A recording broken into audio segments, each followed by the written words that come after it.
3 février 2023, bonjour à tous mes chers abonnés et puis bienvenue sur ma chaîne à tous ceux qui découvrent pour la première fois cette chaîne et qui en regardant cette vidéo. On va faire comme d'habitude un petit tour d'horizon de l'actu géopolitique dans et autour de l'Ukraine. Et aujourd'hui, bon, on va avoir pas mal de trucs parce que cette semaine, j'ai voulu faire une vidéo mercredi et puis je l'ai enregistrée et puis j'ai eu un problème technique et puis du coup, eh ben, elle n'a pas été en ligne. Et voilà ce que c'est de faire des vidéos non montées entièrement dans les conditions du direct, hein.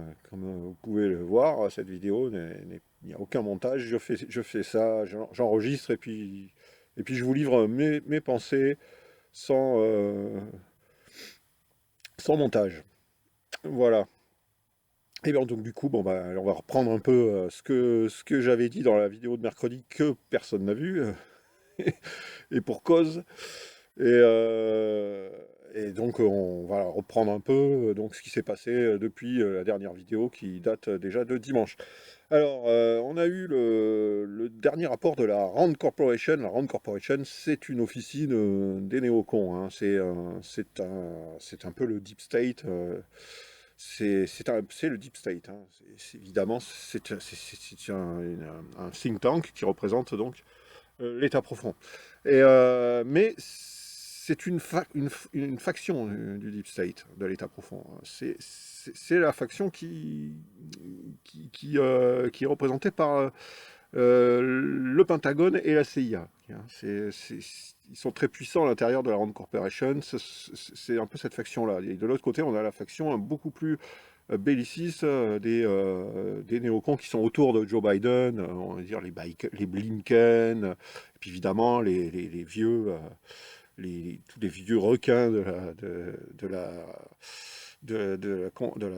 faction néoconservatrice, bien sûr, Victoria Nuland, les Kagan, etc. Bon.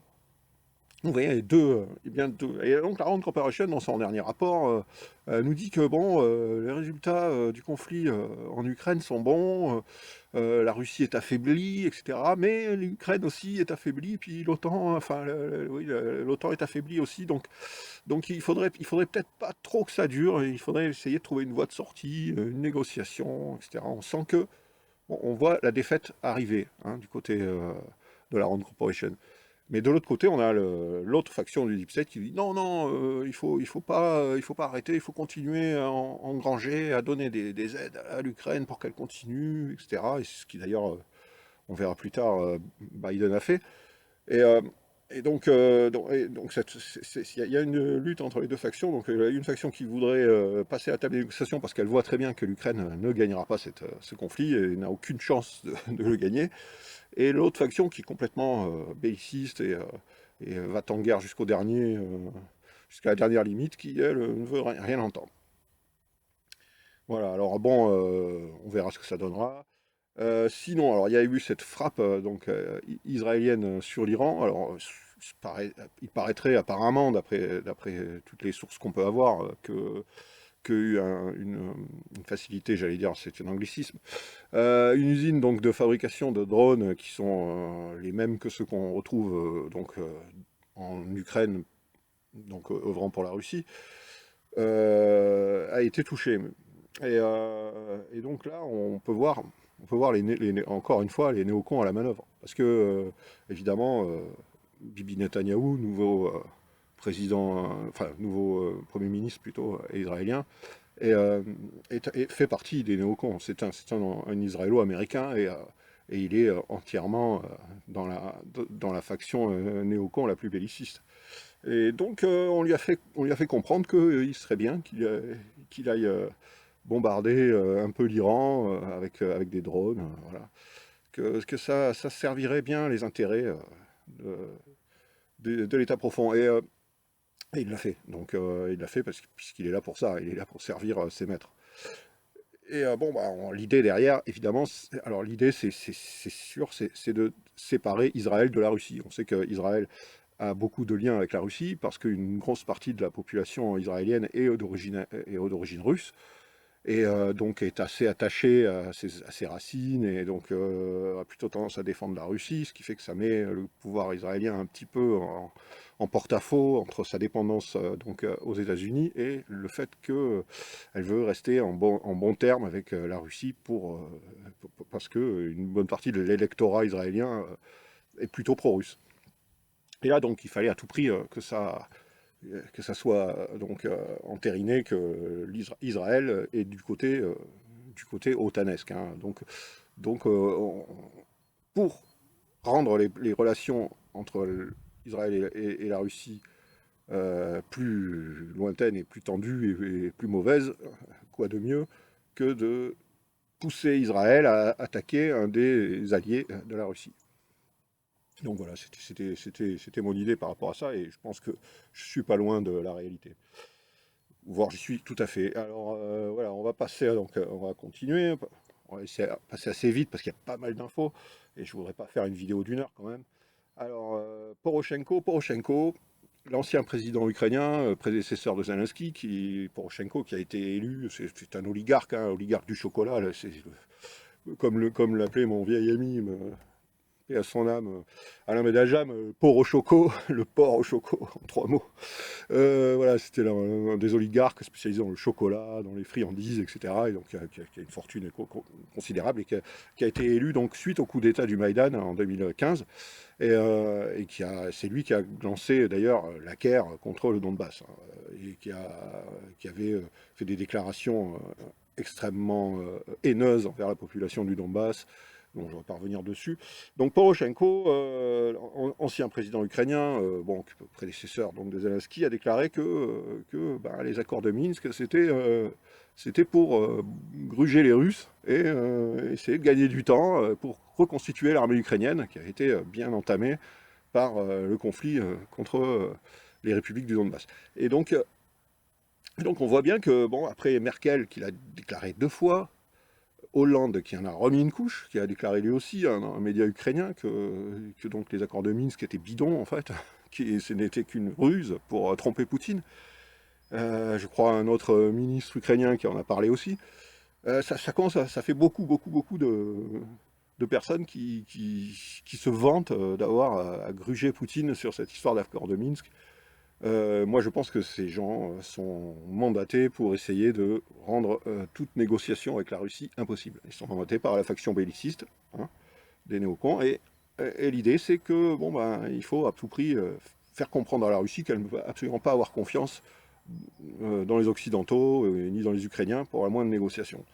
Donc voilà, il faut empêcher toute négociation de paix, et pour cela, ce genre de déclaration est parfaite, puisqu'elle elle antagonise inévitablement les Russes. Alors, on voit que les sanctions dont on attend le 10e package, bientôt, les sanctions de l'Union européenne ont été d'une efficacité redoutable, comme l'avait si bien prédit le visionnaire, notre visionnaire, l'oracle de Paris, Bruno Le Maire, évidemment, qui nous avait annoncé il y a 1 an qu'il allait faire s'effondrer l'économie russe grâce à ces sanctions. L'économie russe, elle se porte pas si mal, puisque le dernier rapport du FMI prévoit une progression donc, du PIB russe de 0,3%. Une croissance, donc bon, elle est loin de s'effondrer. Apparemment, c'est plutôt l'économie. Donc c'est supérieur à la zone euro, hein. C'est une croissance supérieure à celle qui est prévue pour la zone euro. Donc même si c'est une très faible croissance, hein, mais la Russie passera de moins 2,2% du PIB en 2022 à plus 0,3. Donc voilà, elle se remet très bien. Elle se remet très bien, l'économie russe. Tout va bien. Bon, bon, voilà quoi, hein. On pourrait penser que si un malin et demi, si les Occidentaux et les Ukrainiens ont voulu gruger Poutine avec les accords de Minsk en voulant préparer l'armée ukrainienne, Poutine il n'a pas été si dupe que ça en fait. Et lui, il a préparé l'armée russe, qui apparemment est assez prête, hein, même malgré peut-être les petits ratages du début, mais bon, actuellement ça se passe plutôt bien. Et puis, en même temps aussi, surtout l'économie. Il a préparé l'économie russe à encaisser le coup. Voilà, pendant 8 ans. Il a eu 8 ans pour le faire, lui aussi. Donc au final, qui est grugé qui dans l'histoire, hein, ça reste à voir. Alors, on a, bon, bah, alors, dans l'affaire la grande affaire des armes et des munitions, on a Macron qui a téléphoné à Lula, le président brésilien, après la visite en Amérique latine de Scholz, qui avait fait chou blanc pour essayer de récolter des munitions, parce que le clan otanesque a besoin de munitions, les usines sont insuffisantes, la production ne pourra pas suivre. Et aux États-Unis, etc., il y a pas les possibilités de fournir en munitions l'armée ukrainienne autant que l'armée russe en face, elle dispose. Et d'ailleurs, vous pouvez le voir dans un article que j'ai traduit et que j'ai mis sur le blog, hein, le blog noir de Brocéliande. Vous verrez en description le lien, et dedans, vous verrez sur le blog donc, cet article assez précis avec des références et où on nous explique bien que les capacités de l'Ouest en production de munitions sont largement insuffisantes pour obtenir un conflit de longue durée contre la Russie. Donc, Macron a appelé Lula pour réclamer, s'il vous plaît, mon cher Lula, des munitions. Et Lula lui a fait comprendre que non, non. Et il a bien humilié avec une phrase définitive. Le Brésil est en guerre contre la pauvreté, pas contre la Russie. Voilà. Voilà. Prends ça Macron, bon bah. Donc il n'y a rien à faire. Hein. Lula est attaché aux BRICS et ne cédera pas sur ce point. Sinon, alors on a les Espagnols qui avaient prévu d'envoyer donc de vider, comme j'en avais parlé dans la dernière vidéo, de vider un entrepôt de chars Léopard qui rouillait près de Saragosse, donc contenant plusieurs dizaines de chars, et on envoyait tout cette tas de ferraille en Ukraine, histoire de se donner une bonne image. Mais bon, il s'avère que non, finalement, ils vont pas les envoyer parce qu'ils sont plus en état de marche, ces vieux léopards espagnols. Ils sont complètement hors d'âge et ça fait 10 ans qu'ils n'ont pas été utilisés. Ça demanderait beaucoup trop de manutention, de réparation, etc. C'est même pas. Alors, ils ont dit on enverra peut-être 4 ou 6 chars Léopard 2 S4 en Ukraine, et puis finalement, non. L'Espagne n'enverra rien.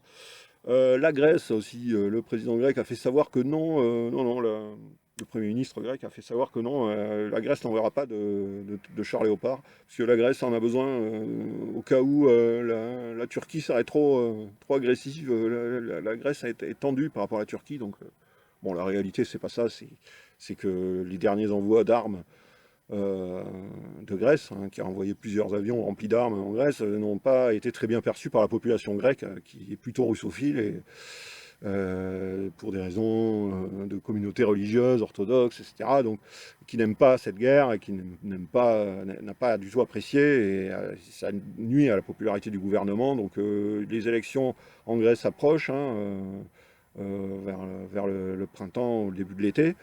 Et donc le gouvernement grec a peur de perdre les élections en étant trop généreux avec les armes envers l'Ukraine. C'est ça la vraie raison. Prétexte turc bien pratique, mais c'est pas la vraie raison. On apprend aussi que les Polonais se font fort de réduire l'entraînement des Ukrainiens pour piloter les chars Léopard 2 à 5 semaines. Alors, ils avaient déjà annoncé, c'était 10 semaines. Et donc, les Polonais disent on peut faire une formation en 5 semaines. Bon, à mon avis, c'est complètement fou, c'est complètement dingue. Envoyer des gens à mort dans des chars, hein, alors qu'ils ne savent pas les piloter en 5 semaines, déjà 10 semaines. C'est déjà bien optimiste, c'est 2 mois et demi à peine. C'est 5 semaines, 1 mois de formation pour piloter un char moderne, Léopard, avec toute l'électronique, alors que bon, c'est pas du tout comparable au T-72 ou T-64 auxquels étaient habitués les tankistes ukrainiens. Hein. C'est vraiment une autre histoire. 5 semaines, bon, ça paraît. Enfin bon, on verra. Hein. On verra ce qu'il en est. En tout cas, ils prétendent que c'est possible chez les Polonais. Voilà, voilà. Alors bon, on va rester pour la Pologne. Duda, le président polonais, donc, qui veut que l'Ukraine rentre dans l'OTAN. Il a fait une déclaration, il faut accélérer, il faut que l'Ukraine soit intégrée dans l'OTAN. Bon, ils sont vraiment fous, enfin, ces gens sont fous. Bon, Douda, on sait que, je crois qu'il a une histoire familiale contre les Russes, hein. Son frère jumeau, je crois, est mort dans un accident d'avion dont il, lui, accuse la Russie d'être responsable. C'est, bon, voilà, bon, alors, on va dire, avec ce genre d'idée, on va complètement vers la Troisième Guerre mondiale à fond la caisse, hein, évidemment. On fait rentrer l'Ukraine dans l'OTAN comme ça, là, en pleine guerre. C'est dingue. Complètement fou, mais bon, ça va pas arriver, hein. Aucune chance. Déjà, c'est compliqué de faire rentrer la Finlande et la Suède. Surtout la Suède d'ailleurs, parce que la Finlande ça pourrait passer, mais la Suède là ça bloque hein, du côté d'Erdogan. Non, les Suédois, non, ils sont pas... Erdogan ne les porte pas dans son cœur et ça va être compliqué quand même. Et vu que la Finlande veut à tout prix rentrer avec la Suède et pas toute seule, donc bon, là, pour l'instant, tout ça a du mal à avancer. Bon, pour l'Ukraine, n'en parlons pas, c'est totalement illusoire. Donc on va passer à Reznikov, le ministre de la Défense ukrainien, qui est venu à Paris rencontrer Macron, rencontrer Gérard Larcher, surnommé Triple Sauce. Donc il est venu donc rencontrer tout ça, et puis il a donné une longue interview sur BFM, il fallait la coltiner. Je l'ai fait pour vous, mais j'avoue que c'est une souffrance. Bon, alors Reznikov, bon, donc qu'on nous a présenté comme un personnage ultra respectable. Il est impliqué dans les scandales de corruption. À mon avis, il est sur sur un siège éjectable en ce moment en Ukraine. Il risque de sauter d'un jour à l'autre, hein, mais bon, il a impliqué dans le scandale de la corruption sur l'aide alimentaire à l'Ukraine, qui a été détournée. 400 millions de dollars d'aide alimentaire qui a été détournée par Reznikov et ses amis, hein. Reznikov qui a accueilli en héros au Sénat, au Parlement français, par Macron, et puis sur BFM. Voilà. C'est un corrompu comme les autres en Ukraine, hein. Et bien sûr, comme le corrompu number one, notre ami Zelensky. J'essaie de l'imiter, c'est un peu sa voix de mafieux, là, un peu rock. Alors, bon, bah voilà, donc Reznikov est donc venu. Et il a annoncé sur BFM que les Russes allaient tenter une offensive le 24 février. Une grande offensive, et ils avaient 500 000 hommes prêts à déferler. Tout ça bon, pour essayer de faire paniquer les petits Français, les Occidentaux. Là. Alors, pour lui les Russes adorent les symboles. Et le 24 février, c'est l'anniversaire de l'offensive donc de février 2022, c'est le jour anniversaire, et donc comme les Russes adorent les symboles, vous comprenez, c'est sûr, ils vont attaquer le 24 février. Bon, les Russes n'aiment pas plus les symboles que nous, hein. Bon, d'ailleurs, Ursula von der Leyen nous a fait une déclaration comme quoi les nouvelles sanctions de l'Union européenne seraient lancées le 24 février, comme par hasard. Parce que bon, apparemment, en Union européenne, on aime les symboles. Hein, Nikov. Je pense, qui c'est qui aime les symboles le plus en fait, hein? Est-ce que c'est les Russes? Pour l'instant, moi, l'offensive du 24 février, j'attends de la voir, hein. Je fais pas du tout confiance à ce personnage, contrairement à BFM TV. Bon, qui aime les symboles? Est-ce que c'est Ursula von der Leyen qui lance un paquet de sanctions le 24 février, ou est-ce que ce sont les Russes? On va savoir. Voilà, voilà. Alors bon, sinon, eh bien, c'est déjà pas mal. On a fait déjà un bon petit tour d'horizon. Qu'est-ce qu'on pourrait dire de plus? Je crois que j'avais noté aussi. Alors oui. Alors là, on atteint le sublime. On va finir avec ça parce que c'est quand même grandiose. C'est l'ambassadeur ukrainien en Allemagne qui s'appelle. Alors je le lis parce que Oleksiy Makeyev, qui a remplacé le précédent, qui était assez dingo, qui avait traité Olaf Scholz de saucisses, de vieilles saucisses, enfin, un truc comme ça, et qui avait été viré parce que bon, ça se fait pas quand on est ambassadeur de traiter le pays, le chef d'État du pays dans lequel on est, qui est censé être un allié, de le traiter de saucisse. Bon, alors, donc c'est ce Oleksiy Makayev qui a pris la place donc d'ambassadeur en Allemagne. Et apparemment, il n'est pas beaucoup plus sain d'esprit que le précédent, dont j'ai oublié le nom, puisque lui, il a déclaré qu'il fallait à tout prix, enfin qu'il fallait commencer à discuter de fournir à l'Ukraine devinez quoi? Bah, je vous le donne en mille, des armes nucléaires. Voilà, c'est merveilleux. Et bah, je vous mettrai le lien, je crois, de la référence dessous, hein, c'est pour ceux qui ne me croiraient pas. Alors bon, bah, voilà, il a fallu 24 heures pour passer des tanks Léopard aux avions de combat. Bon, les avions de combat, Macron se dit que ouais, Macron il serait plutôt chaud. Il se dirait, bon, on a peut-être quelques vieux Mirage 2000 qu'on a mis au rencard récemment, là. Ça serait bien sympa de les renvoyer. Bon, les Ukrainiens, je crois qu'ils n'ont pas spécialement envie d'avoir des Mirage 2000, hein. Ça va pas faire un long feu contre les S-400 à la défense antiaérienne russe. Les S-400, je crois pas. Mais bon, donc voilà, donc on est passé donc des léopards aux avions de combat. Alors, les Allemands, les Anglais, les Américains, Biden fait savoir que non, il ne voulait pas envoyer d'avions de combat. Les Français, bon, bah, Macron, lui, fait sa petite sauce à lui tout seul. Lui, il dit que oui, pourquoi pas. Alors, on est passé donc des léopards aux avions de combat et en 2 jours après, on passe aux armes nucléaires, hein. C'était annoncé. Voilà, bon, on n'est peut-être pas encore arrivé là, j'espère. Enfin bon, les Ukrainiens, eux, ils y pensent, hein. On voit bien que c'est la grosse panique, hein. On en est à réclamer des armes nucléaires en Ukraine. Là, c'est que ça va vraiment mal, hein. C'est la panique totale. Et puis bon, bah oui, pour finir, hein, vraiment, les États-Unis vont livrer donc des missiles à longue portée euh, à l'Ukraine. Alors que bon, voilà, ils veulent pas livrer d'avions de combat, ils veulent pas livrer leur F-16, mais ouais, on a quelques missiles à longue portée qui portent à 150 km. Et bon, on en a pas mal en stock et ils coûtent pas très cher, donc bon, bah, ouais, on pourrait les envoyer aux Ukrainiens. Bon, c'est pas les missiles attaque MS qui portent à 300 km que les Ukrainiens réclament de la Corée à cri depuis des semaines.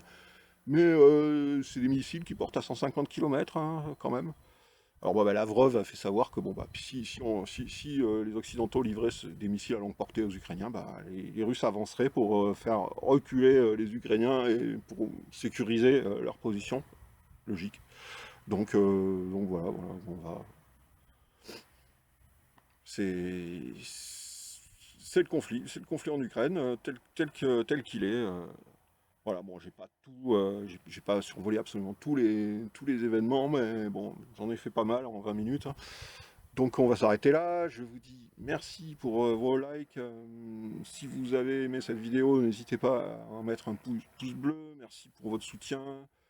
Euh, En description de la vidéo, si vous voulez m'aider pour régler mes problèmes techniques qui m'ont empêché de faire une vidéo cette semaine, bon bah si vous m'apportez un petit soutien, je vais peut-être pouvoir me procurer du matériel. Bon, rien n'est obligé, hein, c'est vous qui voyez. Et puis on se retrouve bientôt. Vous n'oubliez pas aussi le Twitter de Jacques Frère, hein, pour savoir toutes les infos sur le front, sur tout ce qui se passe. Si vous êtes sur Twitter, c'est le compte qu'il faut suivre. Et puis le blog de mon ami Sylvain Ferreira, Veille Stratégique, hein. Vous cherchez Veille Stratégique, le blog Veille Stratégique, ou site Veille Stratégique plutôt, je crois que l'adresse c'est comme ça, vous trouverez facilement, mais vous l'avez dans la description, je vous la mets dans la description, et je vous dis à bientôt pour la prochaine vidéo. Ciao.